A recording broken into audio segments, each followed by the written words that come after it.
Here on BBC One, Nick Ross with another look at how people's lives have been affected by crime.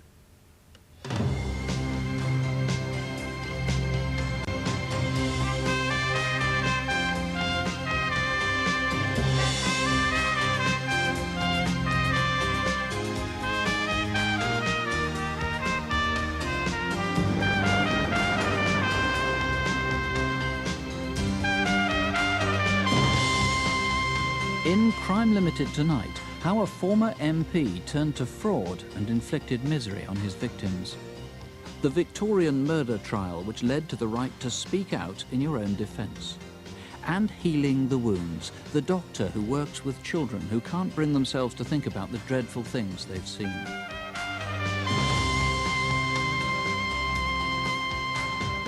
Hello, we start this evening with a cautionary tale. How not to be deceived even when the prospect of riches and a better life are dangled before us. That, of course, is the lure used time and again by con men. The next case is a celebrated one because the fraudster turned out to be a leading public figure. Though perhaps celebrated is not a word his victims would use for him. As in all our reconstructions, actors play the main characters.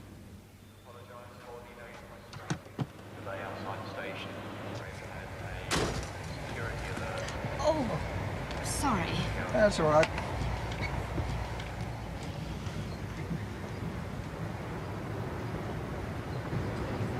Are you in the financial world at all? Well, sort of. I work for a newspaper. Oh, really? That's very interesting. I'm in finance myself. John Ryman. Pauline Chalker. Yes. I'm a barrister, but I also deal on the stock market. I may have been a bit more forthcoming than usual because I think I had some sort of drinks party at the office, but he was amusing. I mean, he certainly isn't dull. And the journey passed a bit quicker than usual. I mean, we might have been at Swindon and say when I thought we were at Reading or something. He's an entertaining sort of person. Well, thank you for enlivening my journey, Pauline. Been a pleasure talking to you. He rang me at the office and suggested a drink or something. I didn't think too much of it. I mean, I didn't think it mattered much one way or the other. I mean, at my age, I should be allowed to have sort of friends, shouldn't I? I was impressed by him because he had a very strong personality, which was very domineering, and he seemed to know what he was talking about. You really shouldn't leave your savings languishing in that miserable little building society, Pauline. You know, I'm involved in this Swiss bank deal. It's pretty exclusive, but I could propose you. You'd earn 22.5% on your capital. You'd double your income, Pauline. Which bank's that? It was the Union Bank of Switzerland. You must have heard of it, surely. He made out he was right in the know at the heart of everything, and he quoted various companies like Warburg's and Swiss Bank and everything else, and name-dropping all the time. 22.5% sounds awfully high. But any doubts Pauline might have had dissolved when their relationship became intimate for a while. He promised me that my money would yield this 22.5%, that I'd be able to buy a house, that he would handle the legal part of it. In total, I handed over 30,000 in cash. The idea of handing over money to a sort of more or less of a stranger, although I'd maybe met him 3 or perhaps 4 times before then, it does seem ridiculous now. And I was very stupid and possibly a bit greedy, but I was in exceptional circumstances where I wanted to move in a hurry. Here's the rest of the money. I managed to get cash after all. Well done. Well, here's to our success. Indeed. John, do you think we ought to get something in writing? I mean, suppose one of us died. Nobody would know anything about this. Don't be ridiculous, Pauline. Don't you trust me? Of course I trust you, John. I'm doing this for you. I'm sorry. But after Pauline handed over the last of the £30,000, John Ryman vanished for 2 weeks. and Pauline began to have serious doubts about his credibility. Hello, Pauline. How are you? John, where on earth have you been? I thought you were some sort of con man who'd run off with my money. Well, thank you very much. It is all right if I go in, I suppose. He kept on sort of saying, don't you trust me, and all that kind of thing, and I was so intimidated, I was sort of saying yes, and it's like a gambler trying to cut his losses. And if I stop now, I shan't get anything back. Especially if I accuse him of anything, you know, he'll sort of shuffle off in a hurry. I've been seeing some friends of mine in the city. The market is decidedly shaky, and those shares of yours are going to be worth nothing if we don't get rid of them. What, all of them? Well, no, not necessarily, but don't you worry. All you have to do is sign and leave the rest to me. I just sign at the bottom there. Oh, well, I was scribbling away, and then he was sort of saying, sit up straight and pay attention, all this sort of thing.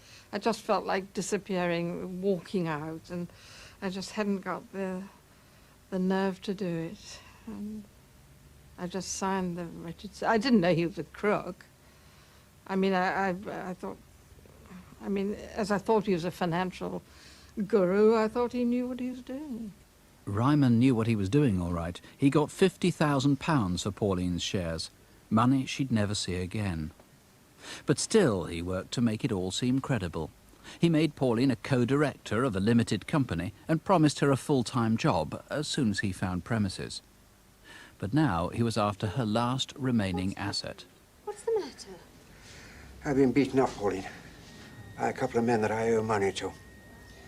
Now they're threatening legal action. Have you been to the police? Oh, no. No, I'll have to pay them. Trouble is, all my money's tied up in Switzerland. I can't get it out quickly. What are you going to do?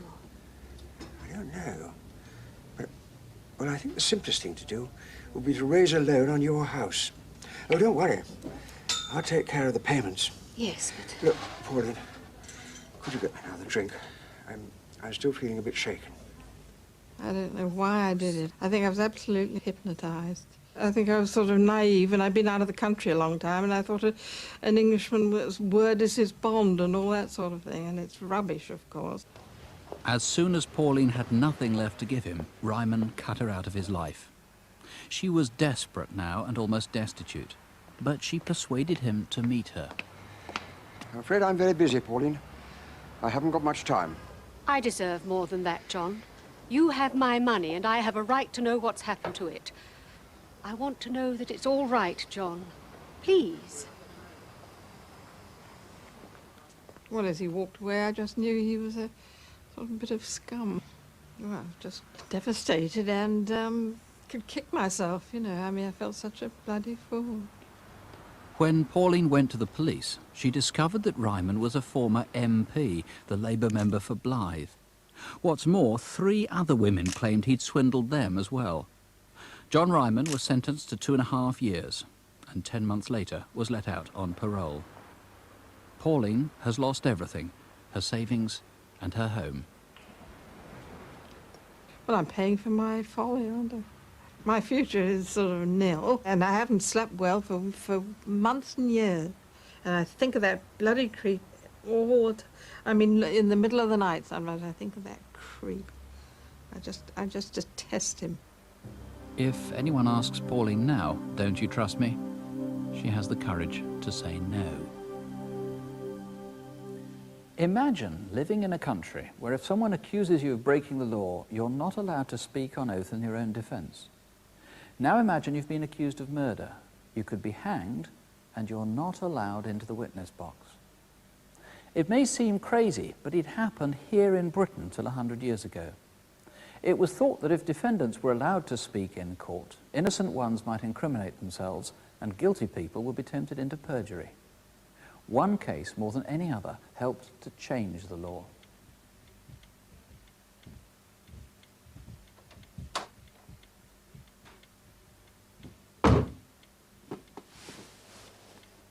Lawrence Maybrick, I'm arresting you on suspicion of the murder of your late husband, James Maybrick, by poisoning on the 11th of May, 1889.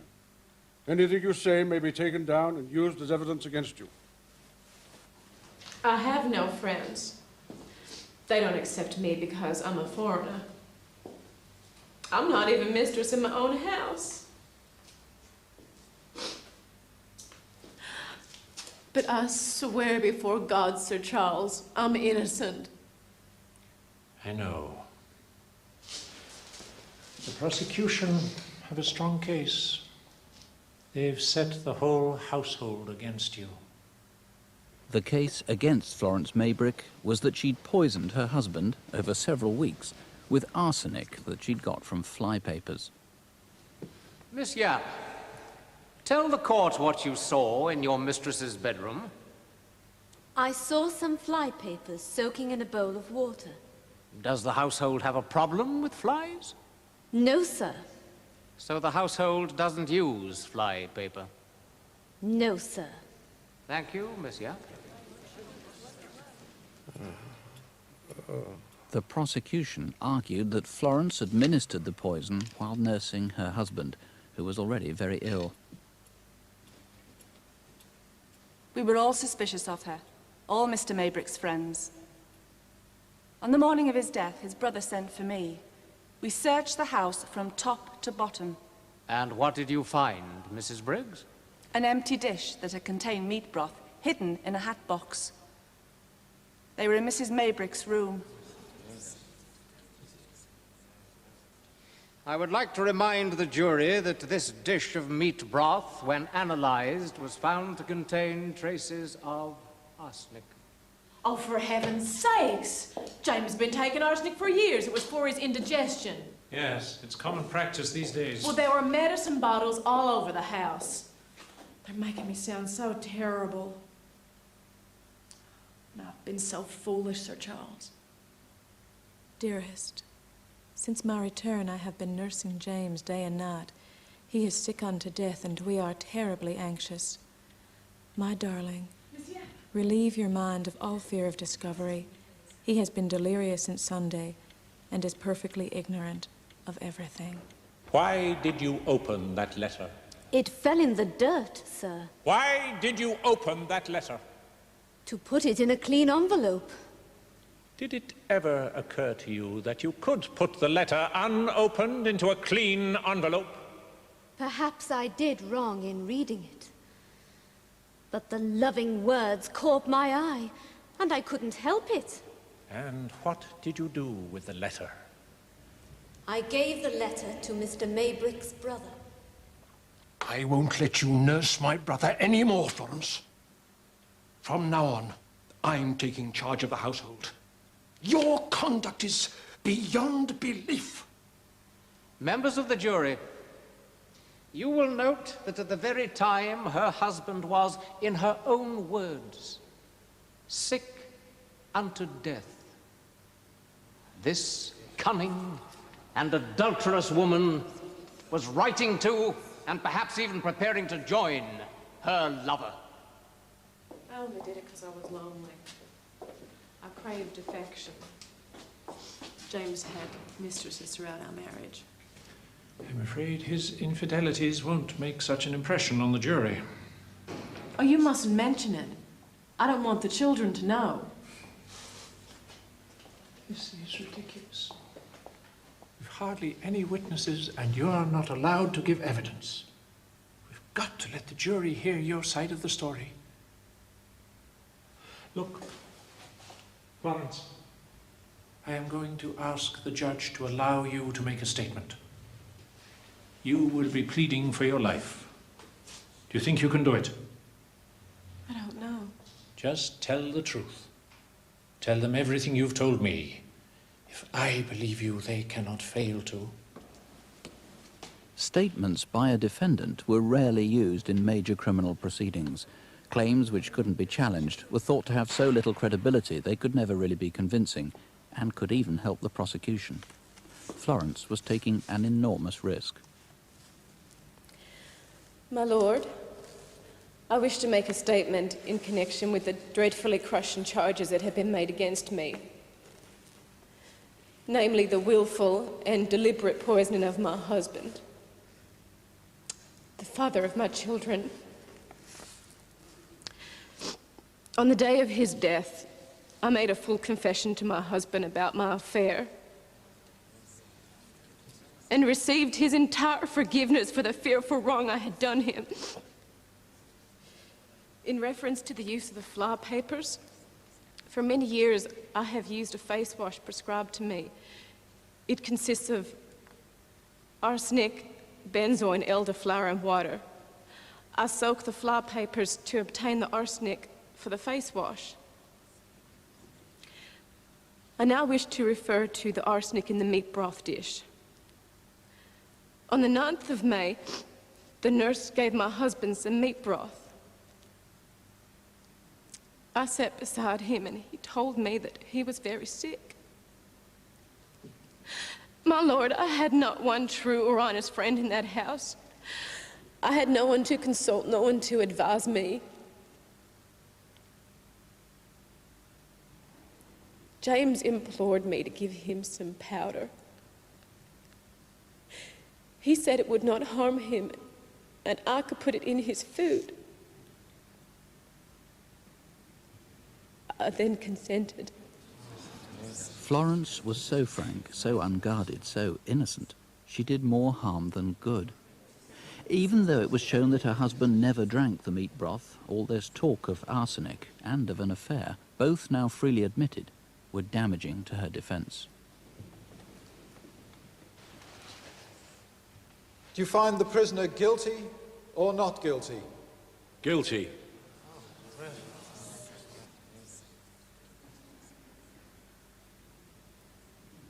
This court doth ordain you shall be taken hence to the place from whence you came, and from thence to the place of execution, and that there you shall be hanged by the neck until you are dead. May the Lord have mercy on your soul. It was never really clear that Florence did murder her husband, and following a public outcry, her sentence was commuted to imprisonment for life. Her barrister, Sir Charles Russell, campaigned tirelessly for her release and for changes in the law. He was certain, as were many others, that if she could have testified on oath, the truth of what she had to say would have stood up to prosecution cross-examination. 9 years later, in 1898, after a long crusade, the Criminal Evidence Act allowed anyone accused to give evidence in their own defence. Charles Russell became Lord Chief Justice. Florence Maybrick stayed in jail for 14 years.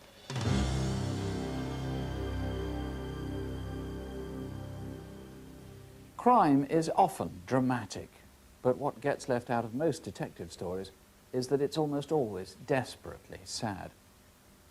Obviously, the heart aches greatest when children are involved, and you might imagine that as a society we have proper means to care for children who get caught up in desperate events.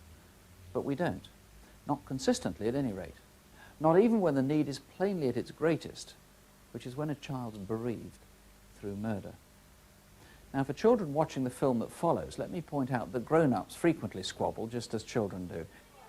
But very, very rarely does it end up as these sad stories do. The child sees one beloved parent hurting the other beloved parent, and they're standing by and they can't do anything to stop it happening. They feel tremendously powerless, helpless, and very guilty afterwards that they didn't stop it. We all know! Blacking out the brutal images is the only way most young children can cope when one parent kills the other. The whole process of mourning involves summoning up images of the dead person and being able to say goodbye to them in your mind. But if the image that you summon up is a mutilated image, or one covered in blood, or some other horrific image, then the horror of the image prevents you from recollecting in the tranquility that you need in order to be able to grieve. So, has anything horrible ever happened to you? Yes. Do you think you could show me? Yes. Children often play out what they've experienced. They may not have the language to be able to describe what they saw, but they can actually show you what they saw. This boy is acting out a sequence Dora Black has often seen for real. Mummy. We use all sorts of ways of trying to help children. Young children, we use drawings, we use doll play, modelling, plasticine, to get the horrific images out of their brain and out there into reality. I've been very struck by how photographic children's memories are. They remember every little detail of the scene. I saw a little boy whose father killed his mother by shooting her with a shotgun. And when I saw him a few days later, he decided he wanted to draw a picture of what happened. And I said, "You haven't drawn your mother." And he said, "Are you sure you want me to? I can only draw sad faces." And then he drew the picture of his mother with this very sad face. And he drew the picture of his father with this huge gun, which was much bigger than his father.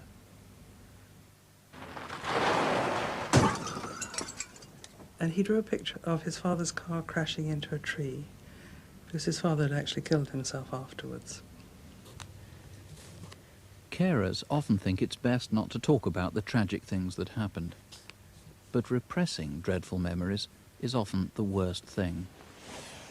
Nightmares are very common. They are very frightening. And you have to remember that these children have not got a parent to comfort them. Their mother is dead, their father's in prison or dead by his own hand. And they're not always living with people who they know well. And children rarely volunteer to tell what happened. Yet sometimes, through compulsive play, they draw attention to something they're desperate to discuss.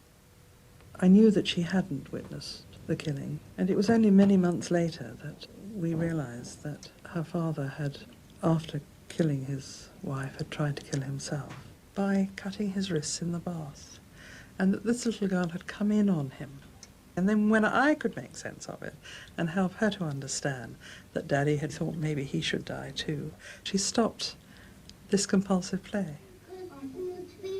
I saw my first patient over 13 years ago now, a little girl of 5, named Esther, whose father had killed her mother. We know now that she did witness it, but we didn't have the techniques at that time to actually find out, and she hadn't got the language to tell us. What does dead mean? That you never see somebody again. Mummy had the worstest. Daddy's in hospital. They were both in hospital. Mummy died in hospital. But I don't think that's very true. So, Esther, you worry a lot about people perhaps not telling you the truth and not telling you if your daddy goes back home, don't you? Esther went to live with relatives while her father was in prison.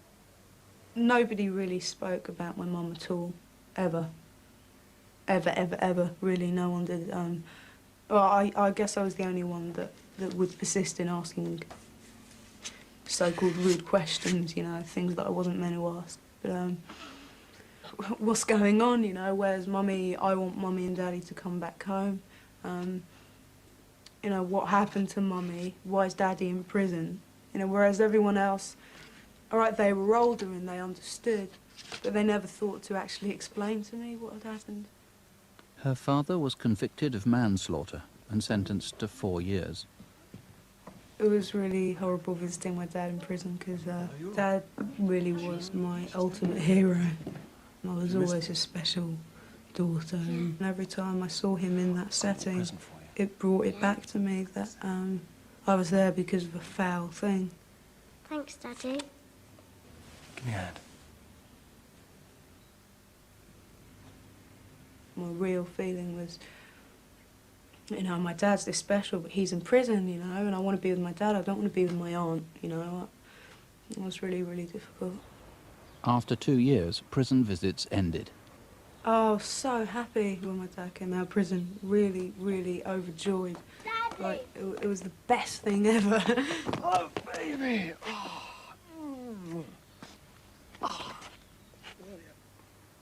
When her father came out of prison, Esther returned to his care, and I wasn't allowed to see her anymore.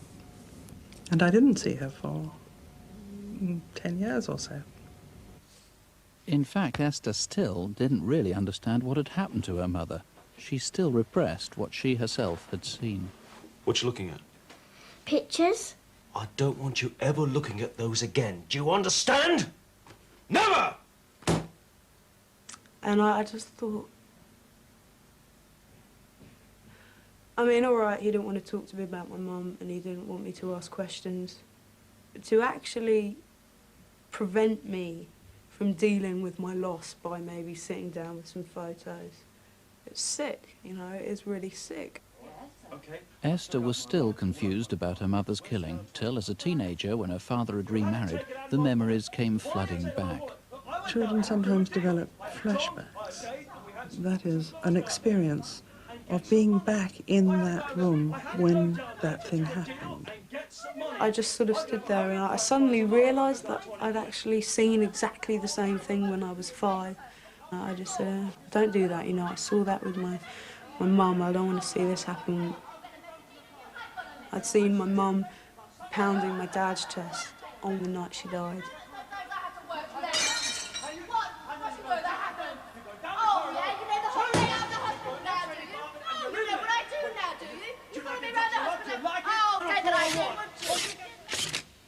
Once I realised that he had killed my mum, I was filled with real hate. I just wanted to get away from him and never, ever, ever to see him again. That split second I made the decision to leave home. That second I knew that I actually couldn't love him anymore. I hate the authorities for doing that because my dad never cared about what I felt. My family didn't. But, you know, they only looked at it as, well, he's not going to kill his kids, but they didn't think, you know, well, how about living with the murderer of your mother? When Esther came back to see me after all those years, she was very confused about what had happened when she was 5. And because I knew her all those years ago, I was able to help her to understand what had happened and confirm the evidence of her own eyes that she remembered, but wasn't sure whether it was a dream or reality. I think now at this age, if I hadn't seen Dr. Black, I'd be completely lost. She is really probably the only woman I trust. She's the only woman who hasn't let me down. I'm just very angry and I'm very sad, you know, very, very sad. And I just want to be a little girl again. I want my mummy and I want my daddy and I want to play on swings. If you need help or counselling as a child, try calling Childline. The number's 0800 1111. That's 0800 1111. It's free, it's 24 hours a day. We'll be back a week from now with more on crime and the people who've been caught up in it.